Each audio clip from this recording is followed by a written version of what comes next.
ஒரு கடிதமே நாங்கள் எழுதணும். அந்த கடிதத்தின் போது கூட இந்த விவாதம் நடந்துச்சுலங்க. இதுக்கு முன்னால் சில கடிதங்கள் எங்களுக்கு மத்தியில் போக்குவரத்து நடந்துச்சு. அதில் மதுஹபை, தர்காவை, மௌலிது, அவுலியா எல்லாத்தையும் விவாதிக்கணும் அப்படின்னு அவங்க எழுதியிருந்தாங்க. அப்போ நம்ம சொன்னோம், நம்ம தான் விவாதிச்சிட்டோம்ல மதுஹபை பற்றி, தர்காவை பற்றி, மௌலிதை பற்றி, அவுலியா பற்றி விவாதிச்சிட்டோம்ல களியக்காவிலையில். மறுபடியும் நீங்கள் அதே தலைப்பில் விவாதத்துக்கு கூப்பிட்றீங்க. அப்போ களியக்காவில விவாதத்தில் நீங்கள் தோற்று போயிட்டீங்க.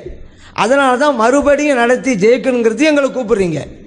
நீங்களே ஜெயிச்சிருந்தா மறுபடியும் விவாதத்துக்கு வாங்கல் அந்த தலைப்படியும் கூப்பிட்றீங்க, அர்த்தமே இல்லையே அப்படிங்கிறத நாங்கள் கேட்டோம். உங்கள் கூற்றுப்படி வென்றது சகோதரர் பிஜே அணியினர் தான் என்றால் வென்ற தலைப்புகளில் மீண்டும் விவாதிப்பதற்காக ஜமாலி அவர்களை ஏன் அழைக்கிறார்கள்? இது ஒன்றே போதாதா தோற்று போனது சகோதரர் பிஜே அணியினர் தான் என்பதற்கு அப்படின்னு போட்டுட்டு அப்புறம் கடைசியில் இருந்தாலும் கூட ஒரு சான்ஸ் கொடுக்குறோம். எப்படின்னு கேட்டால், வேண்டுமானால் ஒன்று செய்யலாம். களியக்காவிலை விவாதத்தில் நாங்கள் தோற்று போய்விட்டோம் என்று சகோதரர் பிஜே அவர்கள் தன் கைப்பட எழுதி தரட்டும். அவ்வாறு எழுதி தந்துவிட்டால் மேற்கண்ட தலைப்புகளில் மீண்டும் விவாதிப்பதற்கு மௌலவி எம் ஷேக் அப்துல்லா ஜமால் அவர்கள் தயாராக இருக்கிறார் அப்படிங்கிறத எழுதியிருக்கிறோம். இப்போ நடந்து முடிஞ்சு போன ஒரு விஷயம், இது விவாதிச்சாச்சு. இப்போ சொல்கிறோம் தோற்று போயிட்டோம் தான், அதில் மறுபடியும் விவாதிக்கலாம்னு சொன்னாக்கா நம்ம விவாதிக்க தயாராக இருக்கும். இதே தலைப்பு விவாதிக்கலாம், அது சொல்லணும் தோற்று போயிட்டோம். இல்லைண்டா விவாதித்த தலைப்பில் விவாதிக்க தேவையில்லை. ஏன்னா அது ஏற்கனவே கடிதத்தை குறிப்பிட்டே தான், அவங்க வெண்டுட்டாங்க, மறுபடியும் வரல தேவையில்லை.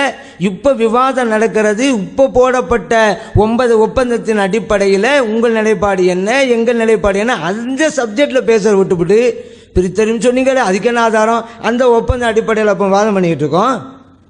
அதான் முடிஞ்சு போச்சங்க. இப்போ என்ன? அப்போ நீங்கள் சொல்லும் பொழுதே ஏற்கனவே அந்த இதில் அப்போ வந்திருக்காது, வாதம் வந்திருக்காது, அதெல்லாம் நடத்தியாச்சே. அப்போ இதில் என்ன வழங்குது? இப்போதைய அவர் நிலைப்பாட்டுக்கு எந்த ஆதாரமும் இல்லை. சொன்னதெல்லாம் என்ன? லைச கமதிலி செய்யும், நம்மளும் அதான் சொல்கிறோம். ஒவ்வொ சமீ உல் பசீர், நம்மளும் அதான் சொல்கிறோம். ஒவ்வொ சமீ உல் பசீரில் இந்த எல்லையெல்லாம் எங்கெங்கே இருக்குன்னு கேட்டோம். அல்லாஹ் கேட்குறான், பார்க்குறான் தானே இருக்குது. நீங்கள் சொன்ன எல்லையெல்லாம் எங்கெங்கே இருக்குது?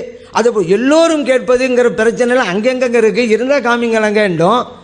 அவங்க சொன்ன எந்த விஷயமும் அந்த வசனத்தில் இல்லை. வசனத்தை ஓதி விட்டோம்டா எதாவது ஒரு வசனத்தை ஓதி தான் ஆதாரங்களாமா? என்ன சப்ஜெக்டோ அதுக்குரிய வசனத்தை ஓதி தான் ஆதாரம் காமிக்கணும். அதனால் இது முடிஞ்சு போன விஷயங்க.